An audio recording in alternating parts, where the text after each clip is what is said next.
Gweng kata village midendo ni Ngoya. Odichieng' ma kawuono adwa wuoyo gi japith man gi monge pith mar olemo mar maembe. To kapok wadhi mabor, bende ing'eyo ni olemo mar maembe ni piny ma Kenya kae e namba 4 piny Afrika ma bende timo maber korka olemo mar maembe ni. Omiyo kamoro amora ma intie na mondo akaw kinde mar wakie chenro mar juma ni kaka pile. Luonga ni Alori Nyakablak machiegni.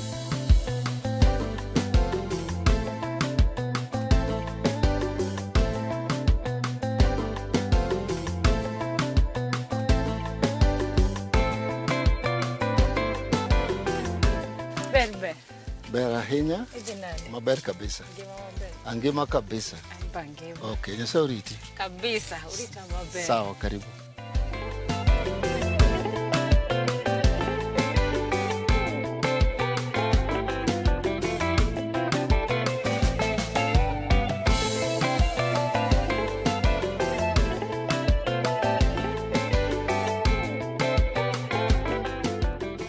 Daher ni full rinwa inyiswa nyingi kuma wantie gi gima kawuono watimo. Okay, iluonga ni Gordon Omolo Osano.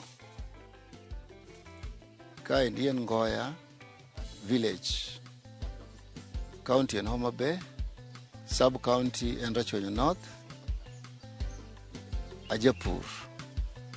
Kenda sepuro higni mang'eny. Yes. Erokamano ahinya. To nikech kawuono wawuoye olemo mar maembe. Kaka japur mosebedo ka pidho olemo ni. Inyalo nyisowa okenge ma in iwuon chakre ni chake nyaka sani osebedo nade? Maembe gi opidh gi 2017. Kizungu luongo ni 2017. Koro gisebedo ka gi higni malaraboro.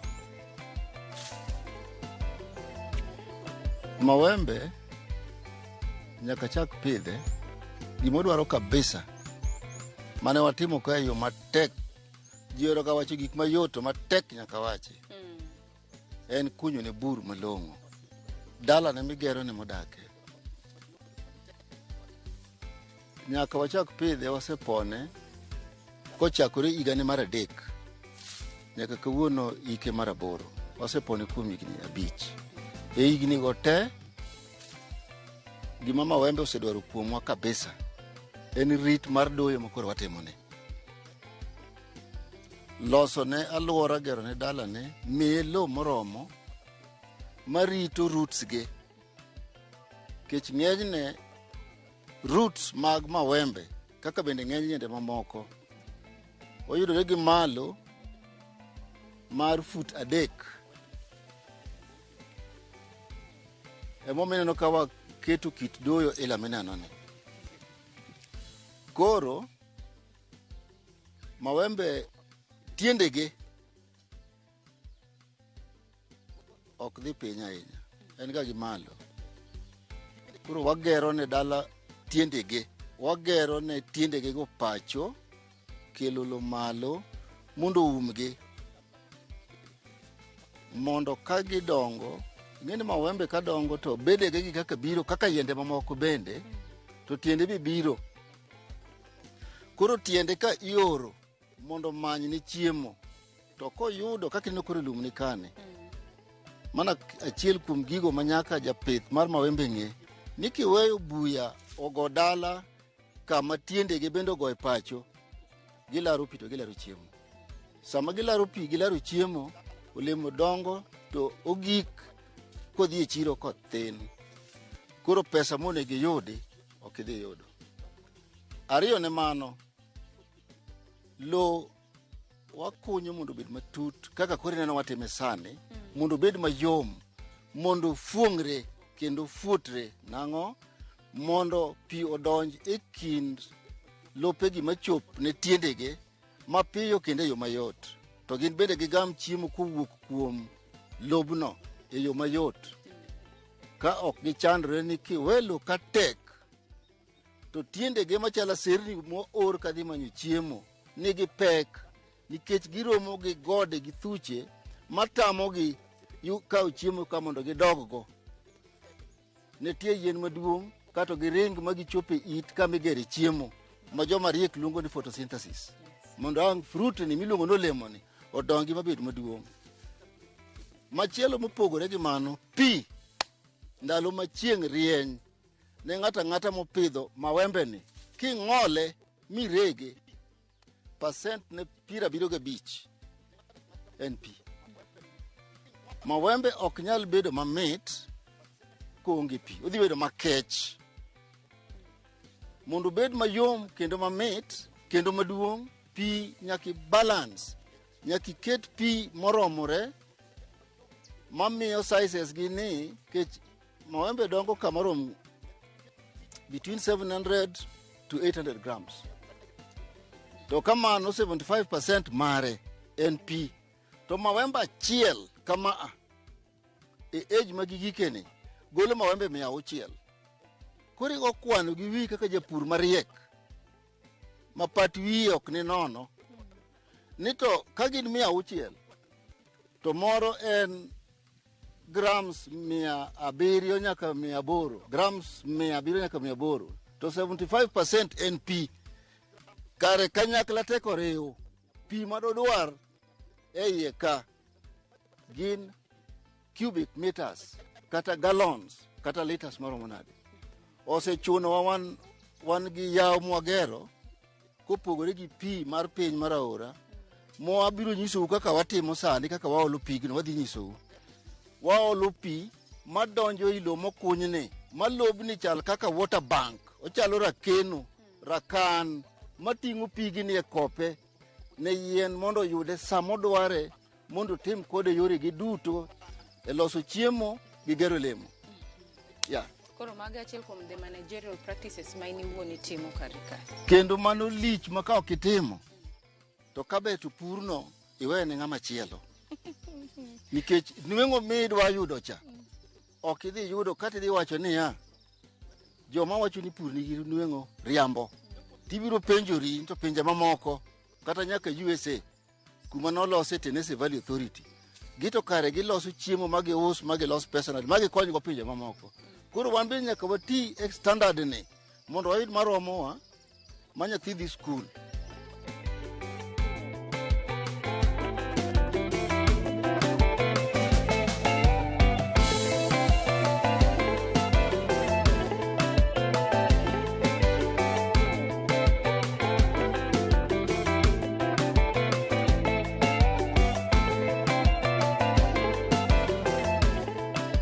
To gima miyo ng'ato yiero kit mawembe mopidho en chiro. Kijapur tiyiero gima kichopo gi chiro to dhi. Koro ka wan gi kidienje katiyo gi dhogino mar dholuo kamili adek. Wan gi Tommy Atkinson, wan gi Apple, kato wan gi Kent man bathe kagicha. Kiwuoyo chiro iwacho ni luwore gi kit chiro ma ng'ato ni godo kokiyiero kidieny mipidho. Koro ka inya wacho ni chiro mar maembe chalo nade? Wan jo karachuonyo, wan jo Kindu. Wan man watelo ni luwe lony.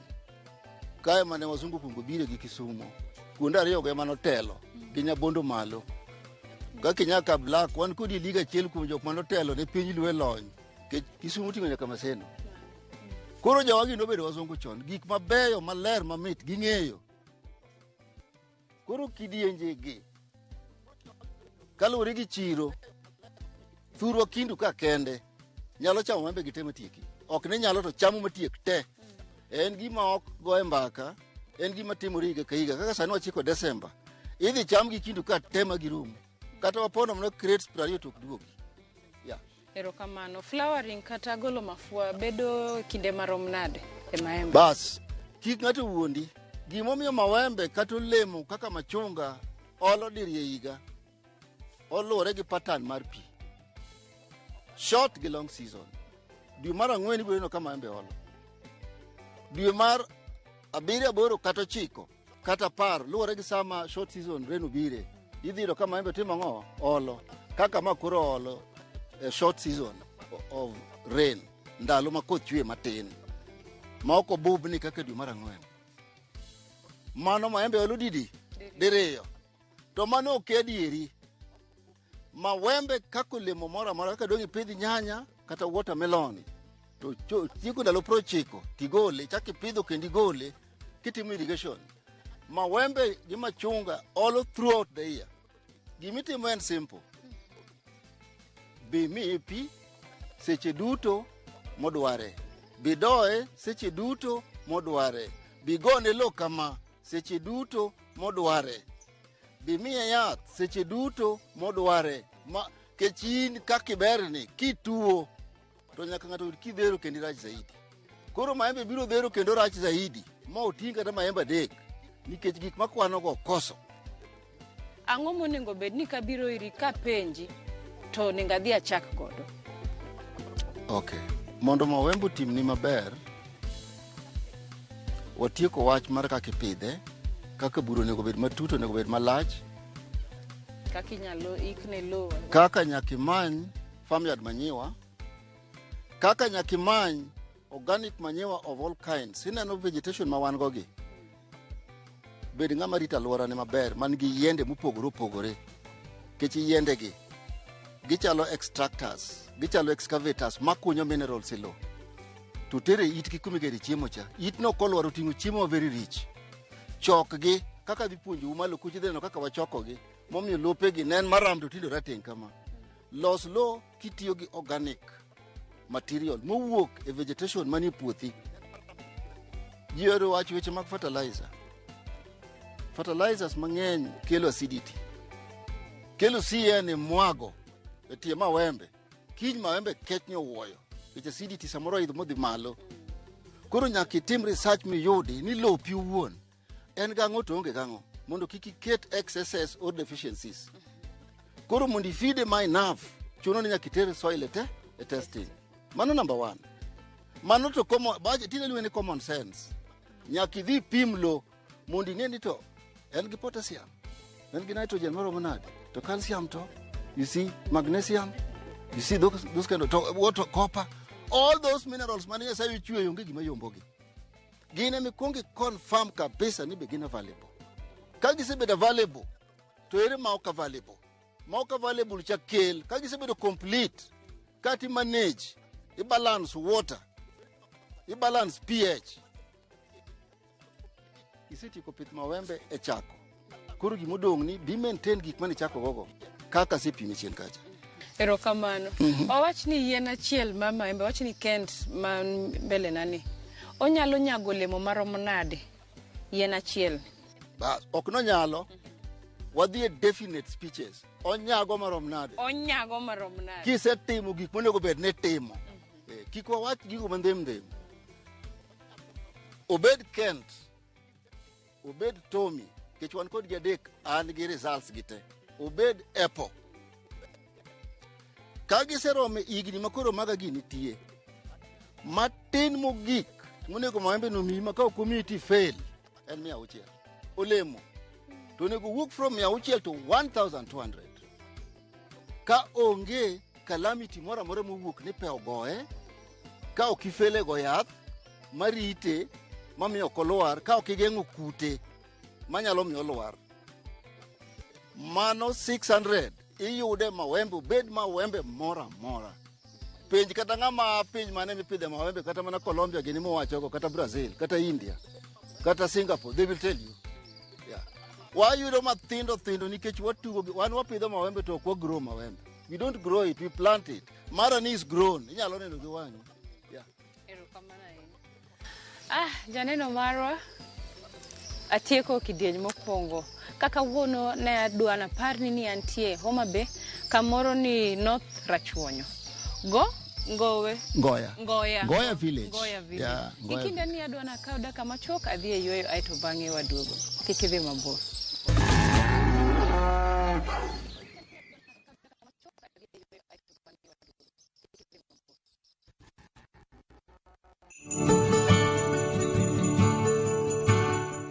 Christmas ochopo, janeno mara adwoko ni erokamano kuom bedo kodwa higni 4. Isetayo maber kabisa, omiyo en mara mar nyisi ni ber kod sikukuu mar Christmas maber kabisa.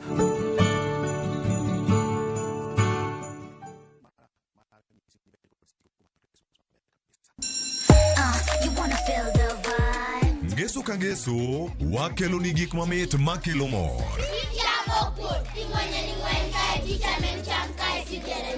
Rogo mar nyithindo kae wakelo ni talanta. Loso gi lwedo wapuonji tedo be gi moko mamit. Rogo mar nyithindo ngeso saa 3 mar okinyi mana e Ramogi TV.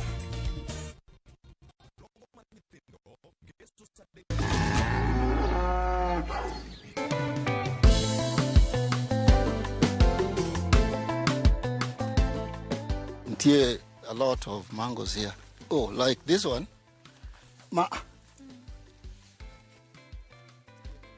Mama winyo cham. Yeah. Kuro achiel kum chandruok ma japur nyalo romogo through ecosystem, because watimo conservancy. But samo winyo be nitie, gimbe koro gichiemo. Koro ma bingeni koro ok dhi e pesa, ma koro kasara. Koro mana achiel kuom challenges. Ko bedo together gima wacho piny kacha. Kaka koth ochwe gi kidi marach, or ka yamo futo kabisa, kaka yamo ncho futo chien ka magi lwara ilaka. Koro winyo onger kopono biro be nyalo timo the same. Koro chuno ni japur nyaka kaw okang' makende mar rito gire. Koro karika ni wacho ni kidienja dek. Pogruok malich ahinya kind apple, Kent gi Tommy en nani? Okay. Mit to gi mit te. To pogruok gi ni nitie kaka gin gi test mopogore ne customer ka customer. Kaka Tommy joma blend juice. Tommy en ma.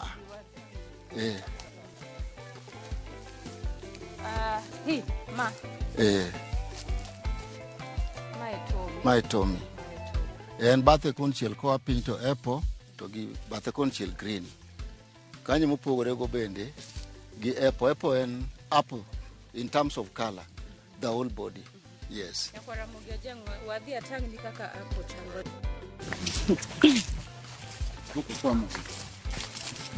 Mae apple shaped mango.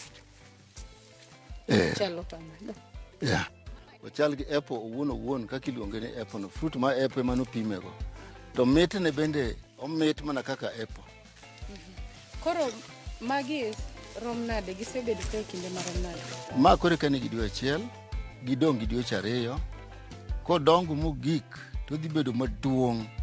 Ma kore achiel wauso siling 50. Koro Tommy ni wacho ni mit gi jogo ma ohero. Tommy nikech oduong' to sukari be en go.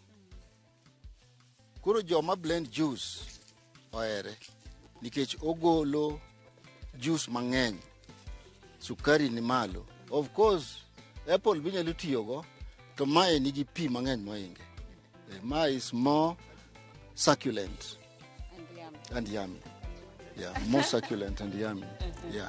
Aya, koro waseneno apple, waseneno Tommy, onego be wachakwa Kent kaka chalo.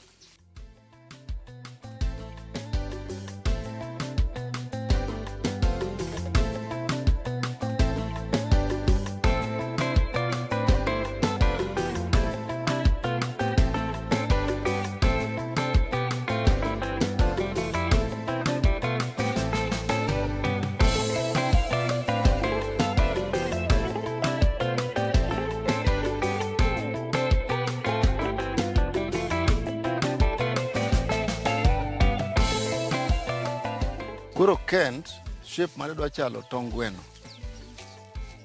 Ka ok ing'iye maber tinyalo we ni en Tommy. To omit kendo en bende zaidi kendo dongo maduong'. To Tommy bedo maduong' moingo gi te. Ka apple to bedo matin ne gi adek gi.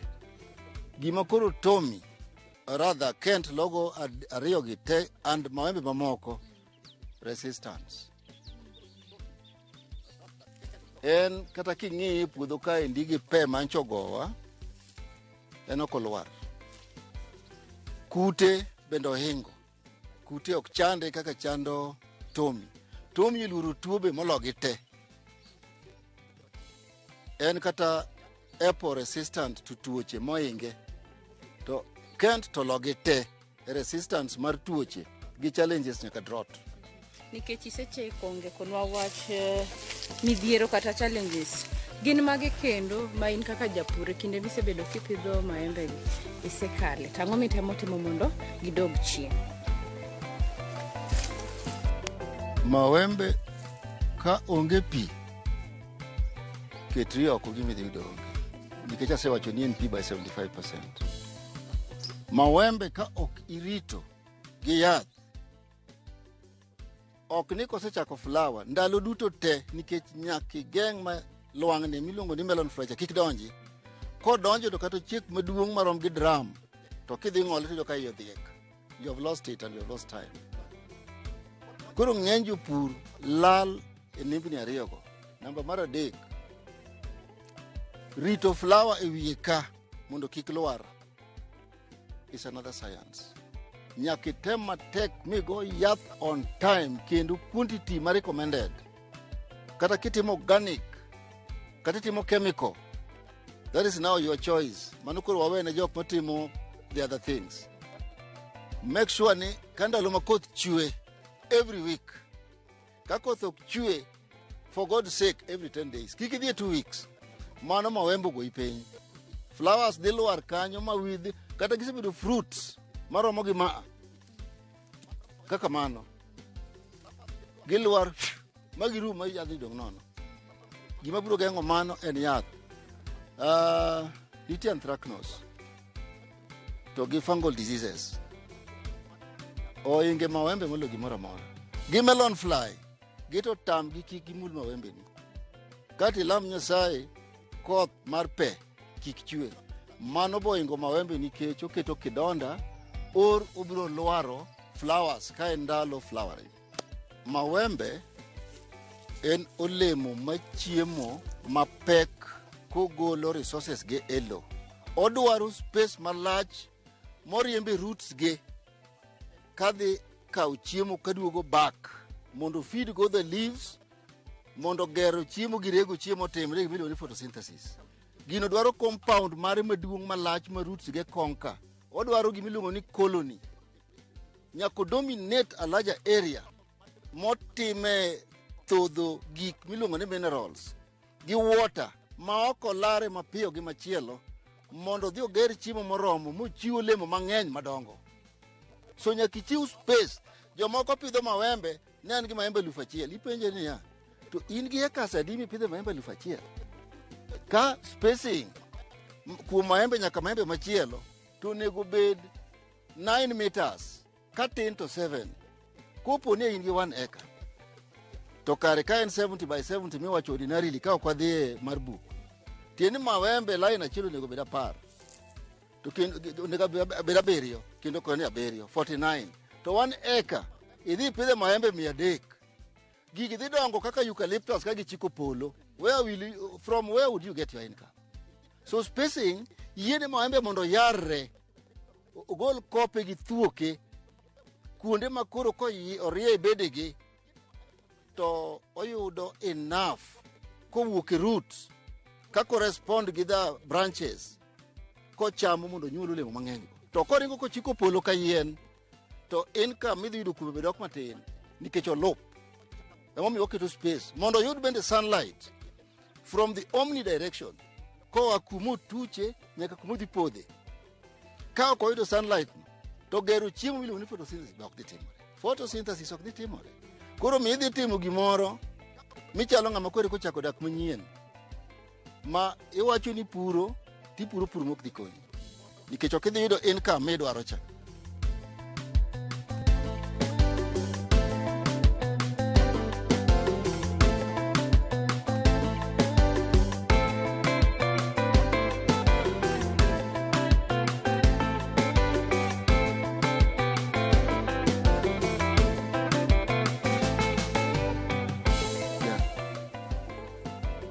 Gimomiyo nyaka wawe buya ewi mulch ka wasekele. Mulch owuon ok dhi pidho gini. Nyaka tow molokri chiemo. mana kaka ring'o king'ado e buchari, mana kupo ni in carnivorous eka inyalo chame gi kuno, to ka ibiro kode dala nyaka ichwake. Koro gini konyowa chwako mulch mondo olokre nutrient. Koro nitie gima iluongo ni biological weathering. Wan gi physical weathering, chemical weathering gi biological weathering. Koro biological weathering agent mare en vegetation. Koro ka roots gidonjo iye ka to towo gini kaka koro towo ni, onyong'e mothedhe molokre chiemb gini, nikech koro ineno korateng' to wan e lop maram ka gikonyore gi leaves mane wachoko from the plants mwakelo ka. Koro ok en gimikelo ni ito chako tich, to bok en gimikelo tisiki doye sate, nikech kidoye to gigi ok dhi dongo. Koro magi be nyaka dongi mondo o assist e nyong'ruok mar gini, obed degraded mondo lokre chiemo, mondo improve the soil health.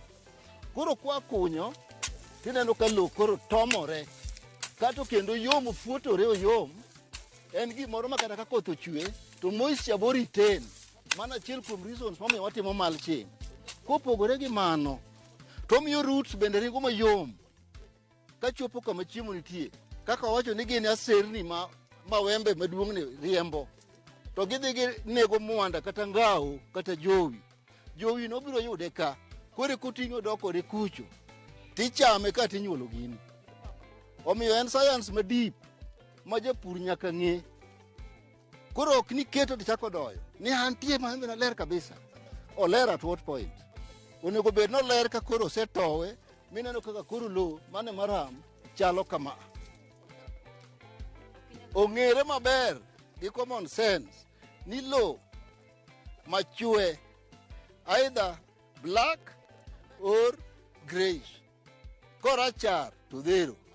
Mak mana ka en fertilizer muting ma chemical kaka NPK kata CN kata double phosphate mokel to all. To mano ok bi konyowa nikech ji duto te ok omewo madi nyiewo fertilizer duka.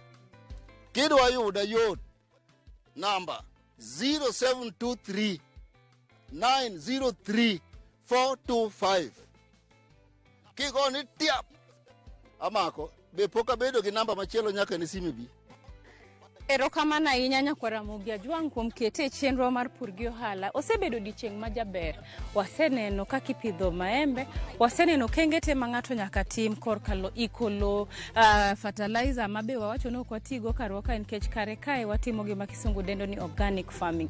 In kaka japur to samoro diher ni mondo wabi walimi, inyalo oronwa ote machuok kitiyo gi email marwa mar pur gi ohala @rollmedia.co.ke, kata inyalo oronwa ote machuok kitiyo gi SMS namba marwa maen 23600. Karuotho yie wachak warom juma manyien. Adwa napani ni kawuono nantie kaunti mar Homa Bay, kamoro ni Rachuonyo North. Odiochieng' ma kawuono kata an be ogoya gimbi ni maembe majaber kama be nyalo yudore Karachuonyo. Manyiso ni Karachuonyo kae gik moko be nyalo timore. Ok ni iwacho ga ni en piny motuo, nitie gigo maber bende manyalo yudore e lo ma Karachuonyo. Karuotho yie wachak warom juma manyien. Lungana Alori, Nyakablak, oriti masani. To kapok adhi, adwa mana confirm ni to kit maembe mineno ating'e lwetani, ineno kako chalo.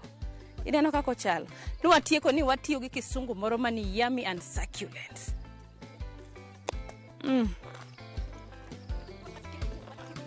Omit jokama. Oriti uru.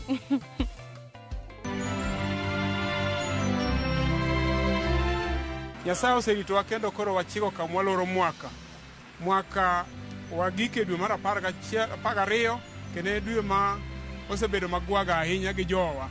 Akwayo jowa ni mondo wabed motang' kwaloro mwaka, kendo kik wabed gi moche mathoth ahinya. Wabed kwang'eyo ni ndara rach. Kiringe ndara kata ka in gi riemb king'eyo ni ngima jomiting'o go Nyasaye dwarogi kendo higa manyien pod wadich kodgi. Odiochieng' ma kawuono ni akaw thuolo ni mondo anyis jopiny ni mondo sama wachomo Christmas kama warit ngimawa, mondo kwachope Desemba to waduto wayudre kwa ngima.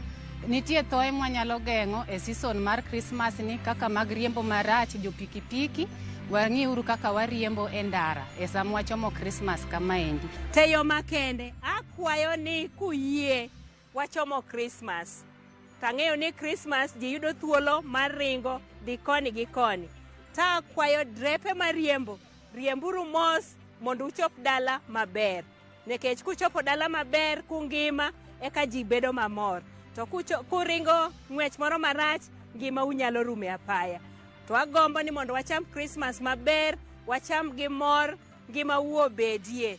Kora akwayo ni ji duto Krismas maber, kaachiel kod nyithindwa, kaachiel gi wede, kaachiel kod nyikwawa, gi ji duto. Akwayo nu Happy Christmas and New Year.